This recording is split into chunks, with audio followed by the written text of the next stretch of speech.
So I want to go to your music career and just the versatility. So tell me about, how you birthed that and how it has, I remember some of your postings and things where you were saying you had no idea it was going to blow up like that. My father was a guitar player and quartet singer. My grandfather was a quartet singer. Dad put a guitar in my hand at 3. I was taking piano lessons at 5, playing the drums at 8. Directing the choir, singing the choir. So I would direct the choir and could lead a choir at 14, 15, adults, and command them, and they respected me. Well, when I started preaching at 17, all of my mentors, every single one, local pastors said, you got to make a choice. That you will never be respected as a preacher. Because people are going to see you as this piano player and choir director. Right. Preachers don't play the piano. Right. Preachers don't write the choir. And ironically, I've heard that story from many others, where often preachers who are musical, their preaching ministry is not as respected or as widely regarded. I've heard that from the late Clay Evans. We had a conversation once, and somebody at the convention called him a singing preacher. And because of how he had processed that. Shaped his ministry. Yeah.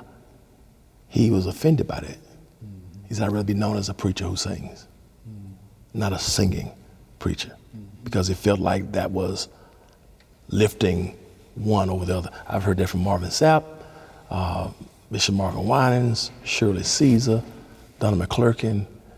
So often, preachers who are musical, who sing, don't get the same regard of respect in their preaching. Right. And so as a consequence, for me, it was, do you want to be a preacher or choir director?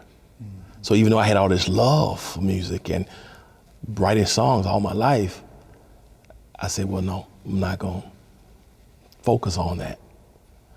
And so I would produce records or write songs for different people periodically, but and sing in church, but never wanted to pursue it professionally, I guess, because I didn't want that dichotomy. I wanted to be known as the preacher. But prior to my mom passing away, she passed in 2016, we had a conversation one time, and this might have been 2013. And she said, I want you to take this, 2014. She said, I want you to take this more seriously. I let her hear a song that I had written. And she said, God gave you a gift.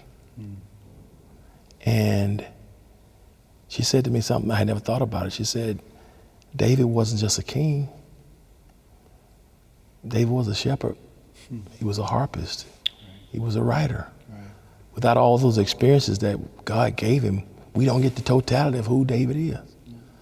She said, so there are some things that you can express preaching or teaching wise that you never will be able to express. Some other things that you can express that you'll never express if you don't use that gift as well.